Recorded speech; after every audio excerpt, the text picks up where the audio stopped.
what I wanted to talk about today is about the so-called arsenal of democracy, which was a term not invented but coined by FDR in one of his famous fireside chats, you may know, in late 1940. He used to do these radio fireside chats, and at one point in late 1940 he said over the radio that he needed America to become the arsenal of democracy, mostly in its own defense. This is, as many of you will know, 1 year prior to the United States entering the war. But what I'm most interested in today is the way in which the working class, but the American population in general, was recruited, enlisted in participating in the war effort, to see themselves as part of the war. And also to focus on the way in which the state coordinated this activity, and to reflect at least somewhat briefly on maybe ways in which we might think of the current conjuncture as a place in which we might bring some of those lessons forward. So as I mentioned, I thought this was interesting. You might be able to see it, but it says, "United we stand," which is an interesting echo from the past, a phrase that was clearly in use long before 9/11. And for those of you unfamiliar, I know it sounds like many of you are, beat the promise referred to productivity promises that you were making to the men on the front. So the idea was that all union workers, or all production workers all over the United States would beat the promise, do better than they promised they would for their soldiers. So this is a really interesting slide because this is the poster from a commemorative celebration of the Arsenal of Democracy at the NRA headquarters in DC, the National Rifle Association. The Arsenal of Democracy represented the triumph of freedom, as many of you will know. So this here is indicative of the attempt on the part of the American state, in collaboration with capital, to enlist workers in the war movement. And so here we have, give them both barrels. So we have the riveter and the machine gunner, both involved in the war effort. This is an attempt to bring workers in to understand themselves as actually soldiers on the home front.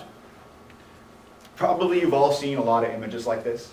The buy war bonds, keep him flying, caught up in a kind of nationalist war movement. Workers were expected and hoped to take every spare penny, put it into war bonds, put it into the war effort.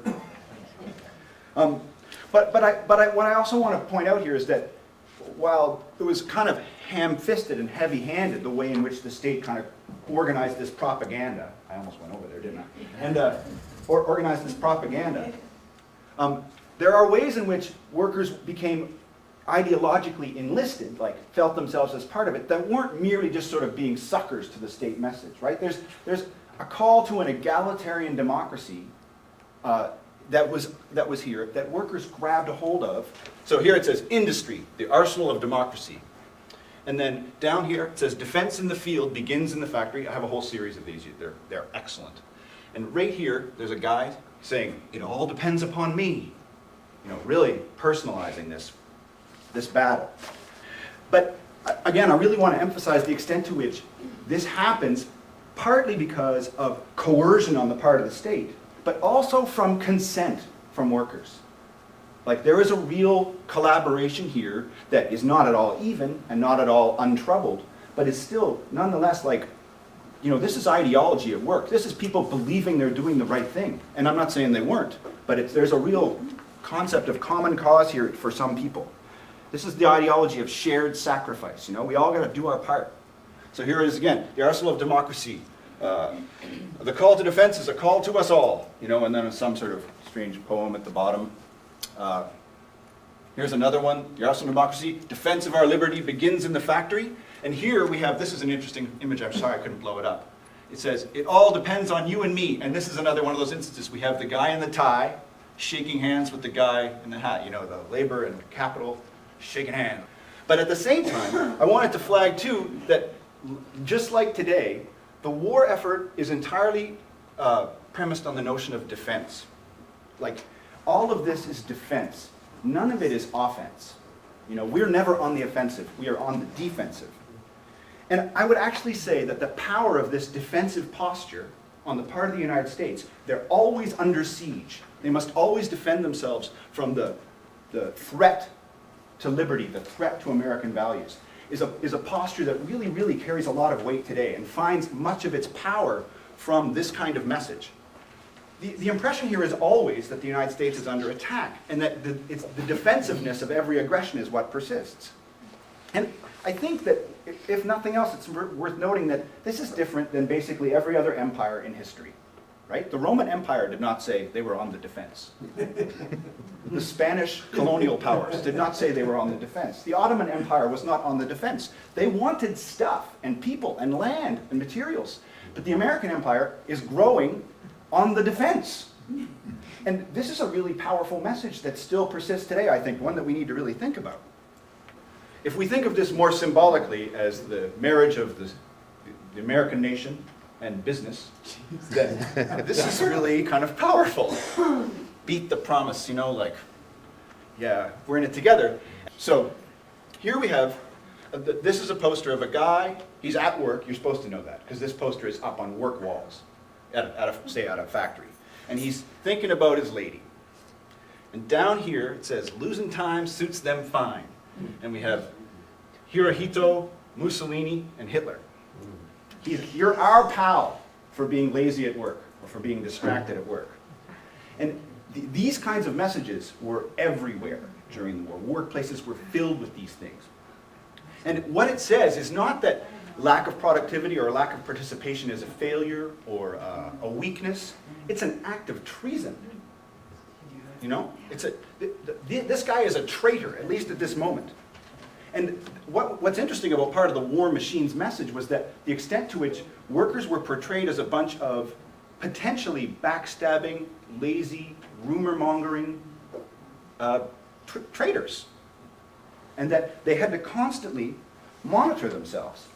So I think this is actually an important difference from today in some senses, because today, if we look at the American ideological mobilization that happened around the Iraq War, the second Iraq War, we find ourselves in a situation where I think to some extent people are told to support the troops, to believe in the cause, and to keep doing what they're doing, which in this case is shopping. Right? But here, the worker is a soldier, like fighting the war. And the war is against not just an enemy in Germany and in Japan and in Italy and in other parts of the world. The enemy is internal. And not just internal to the United States, but internal to each of us. We each have the capacity to be a traitor. We must monitor ourselves personally to keep that at bay. So there's an enemy inside all of us that the arsenal of democracy is trying to squash, and it's our job to squash it. And I think that another thing to bring up here, to some extent, is the extent to which this is no longer part of the ideological baggage and propaganda that's thrown at us, is to some extent really indicative of where we are on the left today. Because the enemy inside of them, the enemy inside of the worker here is really his or her lefty part, his or her labor part, right? The enemy that the workers were supposed to suppress is the person who would resist, who would ask a question. And the fact that we're not told to suppress that person right now is because that person's not acting up enough. The fact that they don't have to mention this to us anymore is a scary thought, I think. And then this is fantastic right here. 6 ways to win this war. Oh, I can't read it very well. But the third one is be confident and cheerful. There you go. So I'm just getting to the end here. So this is a more recent messing with some older things. It says, attack, attack Iraq. Another war will surely pull us out of recession.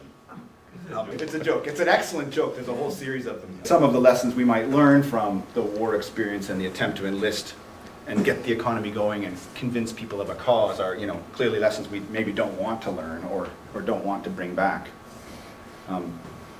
Here's another one. This is what's important. Real Americans want jobs, not civil liberties. And to some extent, I also think that we have a lesson here to learn when we face something like climate change. If we can recognize in the system a possibility for what it can be in the long term, then climate change, one of the only good things about climate change is that it presents an opportunity for such radical political economic restructuring that the world that we remake in the face of climate change can be other than the one that we had. And that's about the only good thing I think we can make of climate change right now. But it's also one of the few lessons, really hopeful lessons, I think, that we can bring out of this experience here.